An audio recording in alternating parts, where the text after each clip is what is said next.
Shalom, saudara-saudara sekalian. Apa kabar? Saya harap saudara dalam keadaan baik-baik saja, meskipun pandemik COVID-19 atau COVID-19 belum berakhir. Kita belum bebas bisa beribadah seperti biasanya di gedung gereja. Kita masih harus berbakti melalui online service atau virtual ini. Nah, saya berterima kasih dan bersyukur karena saya diberi kesempatan untuk sharing sebagian kebenaran firman Tuhan ini. Saya akan mulai dengan cerita pandemik semacam ini. Pandemik semacam ini pernah terjadi 100 tahunan yang lalu, yang disebut dengan Spanish flu atau flu Spanyol. Seorang jurnalis yang bernama Laura Spini pernah menulis sebuah buku yang berjudul Pale Rider. Dia menulis tentang Spanish flu yang terjadi di tahun 1918 sampai dengan 1919. Nah, Spanish flu ini terjadi mulai dengan gelombang pertama di musim spring atau semi di tahun 1918. Kemudian dilanjutkan dengan gelombang kedua di ujung dari musim panas tahun 1918. Ternyata tidak berakhir karena berlanjut dengan gelombang ketiga yang diakhiri di bulan-bulan kuartal pertama tahun 1919. Jadi dengan demikian kalau kita melihat pola pandemic flu di zaman Spanish flu itu 100 tahun yang lalu, sangat mungkin polanya akan mirip dengan yang terjadi dengan pandemic 19 atau COVID-19 ini.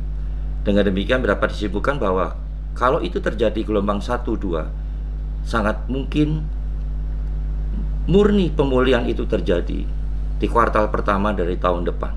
Kita berdoa semoga itu bisa terjadi lebih cepat sehingga pandemi COVID-19 ini bisa segera berakhir. Tetapi jika itu tidak terjadi seperti yang kita harapkan dan terjadi atau berakhir di kuartal pertama tahun depan, berarti kita masih menunggu banyak masa atau waktu di mana ini akan memberikan dampak-dampak di bidang ekonomi, di bidang sosial, bahkan di dalam perilaku manusia juga. Nah, pada waktu Spanish flu itu terjadi, penduduk dunia hanya berjumlah 1/4 dari jumlah penduduk dunia sekarang. Dan sebagian besar mereka adalah buta huruf. Penerbangan komersial belum ada, meskipun pesawat terbang sudah diciptakan. Transport tercepat pada waktu itu hanya melalui kereta dan kapal. Henry Ford sudah menciptakan sebuah mobil pertamanya bermodel T, beroda 3. Tapi hanya segelintir orang kaya saja yang bisa menikmatinya. Demikian pula dengan pesawat telepon. Nah, setelah virus Spanish flu ini berakhir, maka masuklah di abad itu yang disebut dengan istilah saya new version, versi baru dari abad itu. Sehingga setelah itu Spanish flu berakhir, maka dunia pada waktu diwarnai dengan berkembangnya dunia teknologi yang begitu cepat di bidang telekomunikasi, transportation, dan informasi. Sampai akhirnya kita masuk di abad yang kita masuki sekarang ini. Ya, sekarang kita masuk di dunia di mana masing-masing orang di setiap negara kota di dunia ini bisa connected, bahkan hyper connected. Ada pesawat terbang, ada telekomunikasi, kita bisa berhubungan satu dengan yang lain melalui sosial media, dan itu instan sekali sehingga berita bisa cepat diberitakan, didengar, diterima, dan sebaliknya dalam waktu yang real time sekarang ini. Nah, siklus 100 tahun semacam ini sedang terjadi lagi, dan biasanya kalau terjadi perubahan di dalam satu abad akan diawali dengan yang disebut shutdown, berhenti. Seolah-olah seperti komputer kita, kalau kita mau reboot atau mengreset, maka harus di shutdown dulu, dihentikan dulu.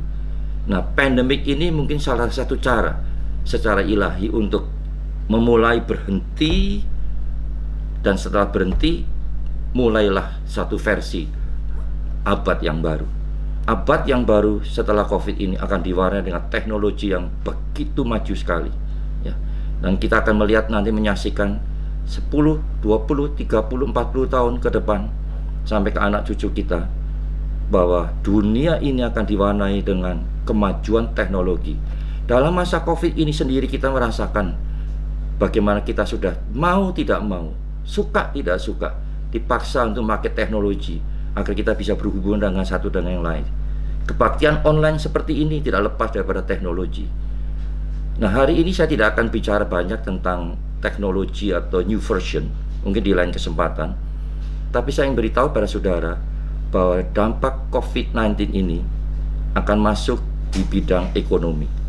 Kita sudah melihat tanda-tandanya di sebagian besar dunia, dan ini bisa berlanjut sampai beberapa saat, bahkan diramalkan oleh beberapa ahli bisa berlanjut sampai dengan tahun depan. Karena itu pada kesempatan ini saya ingin berikan beberapa nasihat atau sharing beberapa nasihat sederhana, praktis tentang bagaimana kita menyiapkan diri di bidang finance, keuangan, kalau saja kita masuk di resesi ekonomi yang diakibatkan oleh COVID-19 ini. Saya akan mulai dengan satu nasihat. Ya. Mari kita membaca Alkitab kita bersama-sama di Amsal 30 ayat 25. Kita akan belajar bijak seperti semut. Dikatakan di Amsal 30 ayat 25, semut bangsa yang tidak kuat, tetapi menyediakan makanannya di musim panas. Sehingga di musim dingin nantinya, atau resesi istilah kita, mereka semut itu atau kita punya cadangan, tabungan yang bisa dipergunakan kalau resesi itu melanda kita semua. Yusuf juga mengungkap dan bahkan menyarankan nasihat firman Tuhan yang disampaikan melalui clue dan hints, yaitu sebuah mimpi kepada Firaun, agar Yusuf ketika tinggal di tanah Mesir dan dikepalai oleh Firaun sebagai raja, menyiapkan 7 tahun pertama kemakmuran agar cadangan-cadangan itu bisa disediakan untuk mempersiapkan diri di 7 tahun berikutnya di masa resesi atau kelaparan. Nah, kita perlu tahu ini. Meskipun nasihat seperti Yusuf ini sudah agak terlambat karena kita sudah masuk di penghujung resesi, ya. Tapi masih ada waktu untuk menjaga setidaknya bagaimana kita bisa menyiapkan itu. Nasihat yang pertama secara sederhana atau praktis, banyaklah menabung, menyisihkan uang Anda, ya, sebisa mungkin, ya. Usahakanlah Anda punya cadangan untuk kebutuhan Anda selama 6 bulan, ada secara cash, ataupun lebih bagus setahun, ya. Karena kita tidak tahu apa yang akan terjadi.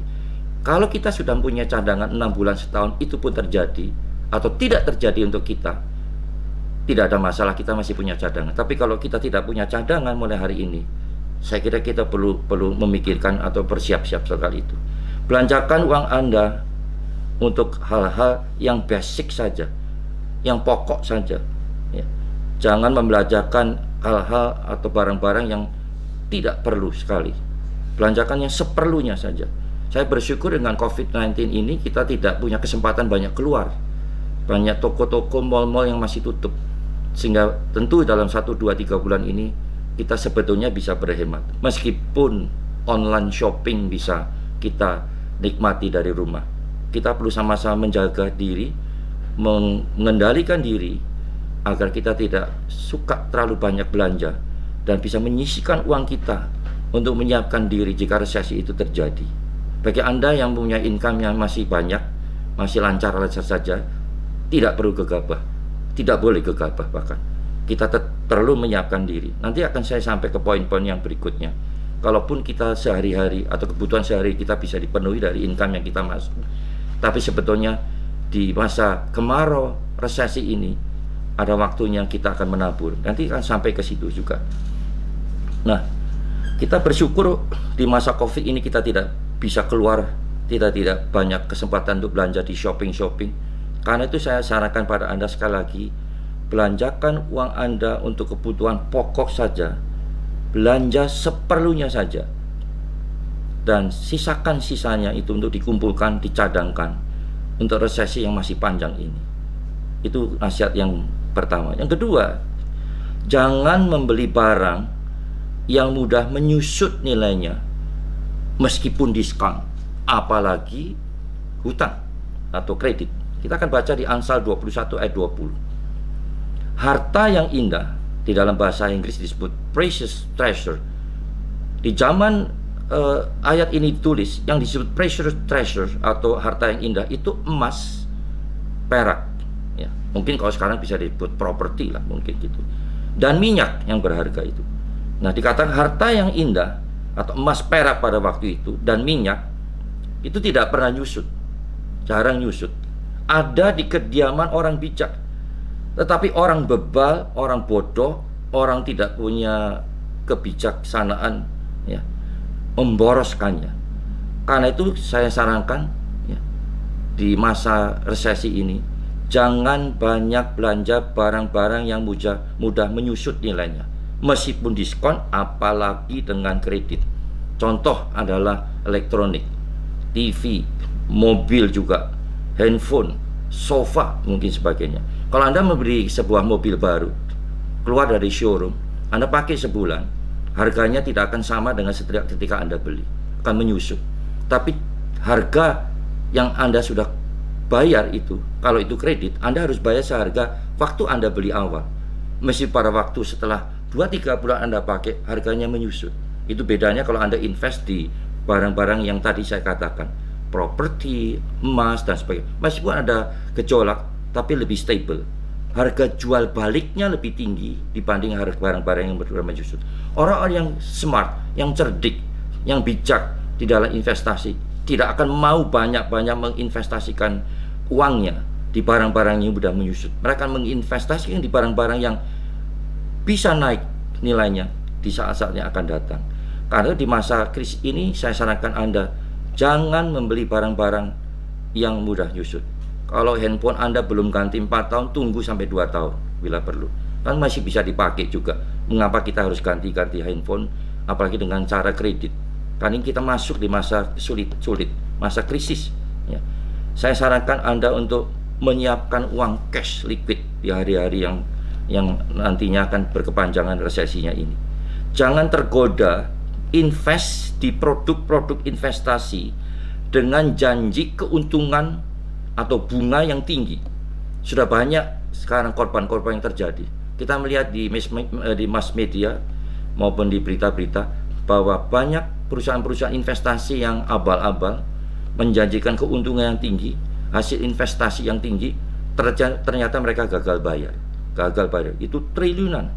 Baru-baru ini seorang teman saya, seorang eksekutif yang sudah senior, seorang ibu, sharing kepada saya bahwa dia mengumpulkan uang dari waktu dia kerja sebelum menikah sampai menikah dengan suaminya, dikumpulkan dan dia investasikan di instrumen investasi yang tadi saya sebutkan itu, dengan janji yield, hasil investasi, bunga yang tinggi. Dan sampai hari ini dia investasikan di 2 perusahaan itu tidak terbayar sama sekali. Bahkan dia memakai seorang lawyer untuk mengurusnya. Ada 2 cara yang harus diselesaikan, cara damai atau hukum. Kalau hukum mungkin tidak tahu sampai kapan bisa dibayar. Kalau damai dicicil 6-7 tahun, itu pun mungkin hanya pokoknya, belum tentu bunganya. Itu pun janji. Dan dia bilang, sedih Pak Sam, saya sudah sekian lama menabung bersama suami saya, lenyap seketika. Saudara, ini seorang eksekutif loh, bukan seorang yang sederhana, tapi kurang hati-hati. Karena itu di dalam mengelola uang-uang yang Tuhan percayakan pada kita, kita harus berhati-hati. Kita harus pikir panjang. Kalau ada tergoda untuk investasi, banyak bawa dalam doa. Banyak bertanya pada orang-orang yang lebih cerdik daripada kita. Dan jangan mudah tergoda dengan godaan-godaan seperti ini. Karena hal-hal seperti ini adalah jebakan-jebakan bisa membuat kita lebih sengsara, masuk dalam satu penderitaan yang benar-benar membuat semua sekeluarga bisa stres. Mungkin tabungan itu bisa digunakan untuk cadangan sekolah anak-anak kita. Gagal juga anak-anak tidak bisa sekolah dengan impian-impian kita sekeluarga, karena kita salah menginvestasikan. Kita terlalu greedy, terlalu serakah, terlalu rakus, ingin mendapat cepat hasil dengan cara yang tidak kita pikirkan sebelumnya. Karena itu jangan percaya dengan janji-janji seperti ini. Jangan mudah investasi di produk-produk investasi yang menjanjikan keuntungan yang tinggi. Kedua, jangan pula Anda tergoda menjadi marketing agent yang menawarkan produk semacam ini, ya.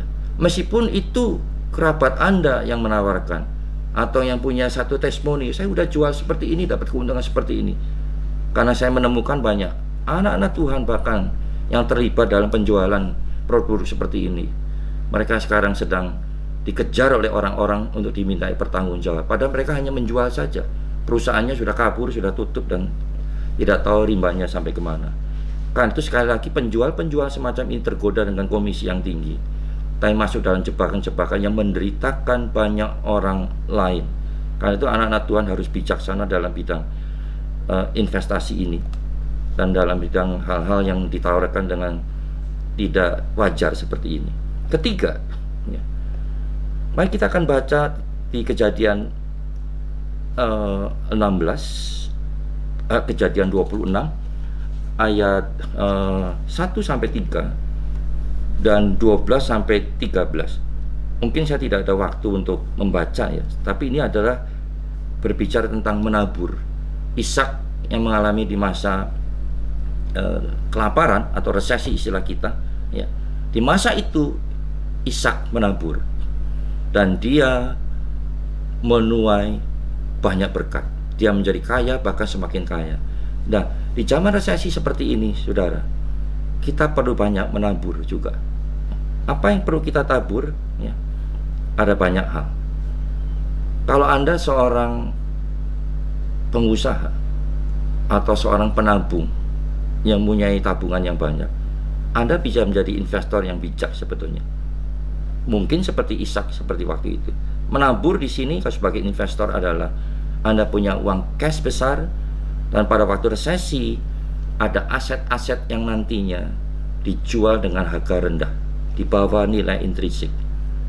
Anda bisa berinvestasi di situ, ya, karena itu tidak sedang turun dan nanti akan meraup keuntungan tinggi. Itu salah satu kemungkinan juga. Tapi bagi Anda yang tidak punya cash yang besar, ya, saya sarankan Anda jangan malas. Anda bisa menabur dalam tindakan. Yang pertama, saya sarankan pada Anda untuk bekerja dengan skala 2 mil atau bekerja dengan kualitas yang extraordinary, ya. Saya dan rekan-rekan di kantor saya tidak bisa kerja di kantor 100%. Di perusahaan yang saya pimpin pada waktu Covid sedang terjadi, hanya 10-15% yang saya bekerja di kantor. Karena kita adalah perusahaan jasa yang tidak bisa tidak masuk di 11 kategori perusahaan yang diizinkan untuk buka melayani masyarakat. Setelah agak mendingan keadaan Covid, maka sekitar 40% sampai 50% karyawan kami bekerja di kantor. Tetapi apa yang terjadi, saudara? Meskipun kita bekerja di rumah atau work from home, kita bekerja lebih banyak, lebih berkualitas daripada sebelumnya. Saya mengalami lonjakan leverage, quantum leap bahkan di dalam kualitas kita mengelola perusahaan. Kita mengadakan rapat-rapat yang intensif melalui Zoom, ya, bahkan kita bisa ketemu dengan beberapa rekan-rekan yang di cabang-cabang yang biasanya menunggu kalau kita ke sana atau dia ke head office. Tapi hari ini dengan teknologi kita bisa bertemu anytime, kapan saja. Dan dengan demikian ada banyak hal yang sedang kita benahi, sedang kita lakukan hal-hal yang luar biasa, ya, untuk kemajuan perusahaan yang kita lakukan. Semua karyawan di perusahaan kita encourage untuk bekerja dengan skala 2 mil. Kita membuat task force untuk menangani proyek-proyek khusus di masa Covid ini. Jangan malas bekerja dengan kualitas rendah. Saya menemukan di tempat saya bekerja, ada karyawan-karyawan yang dulu biasa-biasa saja bekerjanya, dengan kualitas yang flattening, datar saja. Tapi sekarang dengan adanya task force seperti itu, mereka bekerja dengan giat luar biasa. Dan kami sudah mencatat segala kredit poin yang mereka lakukan. Dan kami berjanji pada waktu nanti hasilnya ada, kami akan membagi sebagian keuntungan untuk mereka juga. Ini berkat yang bisa kita raih seperti Ishak, menabur di waktu krisis. Kalau Anda menabur di waktu krisis, pasti Anda akan menuai pada waktunya. Kalau yang ditabur di tempat yang benar, dengan cara yang benar. Yang kedua, kita bisa bekerja dengan cara kreatif, menciptakan ide-ide kreatif yang bisa memberikan solusi kepada masyarakat. Di tengah COVID-19 ini, di perusahaan kami membuat produk-produk yang bisa membantu memberikan solusi untuk pandemik COVID ini. Kita bekerja secepat-cepatnya supaya dalam 1-2 bulan sudah terjadi produk ini untuk disiapkan, untuk diluncurkan di masyarakat. Bekerja dengan kreatif akan meng-create sebuah value, dan value itu akan mendatangkan berkat untuk kita semua. Ya. Ketiga, kita bisa membantu pada orang-orang yang berkekurangan, yang membutuhkan. Ya. Kami keluarga juga mengeluarkan banyak dana, ya, dalam ukuran kami untuk membantu orang-orang yang berkekurangan. Saya dengan istri dikerahkan Tuhan untuk ditunjukkan pada Tuhan untuk nama-nama yang harus diberi, dan kami menyalurkan. Ya, ada yang anak Tuhan, ada yang tidak anak Tuhan, kami membantunya juga. Menabur ini penting sekali di masa krisis ini, seperti Ishak. Ya. Keempat adalah do kindness, melakukan sesuatu dengan kebaikan hati. Mungkin bukan soal bisnis, mungkin sesuatu yang Anda bisa bantu dan nggak ada hubungannya dengan uang atau imbal baliknya. Lakukan itu dengan baik. Ya, banyak kesaksian, saya tidak punya waktu, mungkin lain kali. Ada orang-orang yang membantu orang dengan jujur, dengan tulus. Tuhan berkati dengan cara yang luar biasa sekali. Nah, saya ingin berikan satu poin terakhir di bekerja dengan baik, dengan tidak malas atau menabur ini. Jangan malas dan menunggu. Berdoa harus, tetapi urusan pekerjaan, karier, dan mencari nafkah tidak cukup berdoa dan menunggu. Kita harus berbuat, kita harus bertindak. Yakobus 2 ayat 20 katakan, iman tanpa perbuatan adalah iman yang kosong. Karena kita tidak cukup berdoa. Berdoa penting tentunya, tapi kita harus bekerja. Karena dikatakan di ayat lain, Tuhan turut bekerja. Artinya kita bekerja dan Dia turut bekerja. Tuhan tidak mau sendiri. Tuhan ingin kita juga seperti Dia, bekerja, berkreativitas, beraktivitas juga. Ya. Banyaklah mengucap syukur dan berdoa, dan bila perlu berbahasa roh, serta merenungkan firman Tuhan. Buat jurnal harian. Setiap pagi saya mempunyai buku ini untuk ditulis setiap pagi. Jurnal harian, tebal seperti ini. Satu hari bisa 2-3 halaman. Apa yang saya lakukan? Saya membaca firman Tuhan. Saya melihat beberapa poin yang bisa saya dapat dari ayat ini, yang Tuhan taruh di hati saya. Dan saya minta Roh Kudus bekerja di dalam hati saya, dan saya mencatatnya. Lalu kemudian setelah saya mencatatnya, saya membuat janji pada diri sendiri. Inilah hal-hal yang harus saya lakukan besok atau minggu ini. Dan besoknya saya lihat lagi, saya buka di jurnal saya tulis apa yang sudah saya lakukan kemarin sesuai dengan yang saya dapat dari firman Tuhan. Ada yang gagal, ada yang lupa, ada yang sudah berhasil. Saya ulang lagi, sehingga firman Tuhan kita lakukan terus, kita pantau hari-hari ke sehari. Saudara, setelah saya mempraktekkan ini, khususnya di tengah COVID ini, saya mendapat pengalaman rohani yang luar biasa. Saya harap saudara bisa melakukan hal yang sama dengan saya. Saya akan tutup firman Tuhan ini dengan beberapa ayat di Filipi 4 ayat 4-7. Bersukacitalah senantiasa dalam Tuhan. Sekali lagi kukatakan, bersukacitalah. Hendaklah kebaikan hatimu diketahui semua orang. Tuhan sudah dekat. Janganlah hendaknya kamu khawatir tentang apapun juga, tetapi nyatakanlah dalam segala keinginanmu kepada Allah dalam doa dan permohonan dengan ucapan syukur. Damai sejahtera Allah yang melampaui segala akal akan memelihara hati dan pikiranmu dan hati dan pikiranku di dalam Kristus Yesus. Tuhan berkati saudara. Sampai bertemu di lain kesempatan. Terima kasih.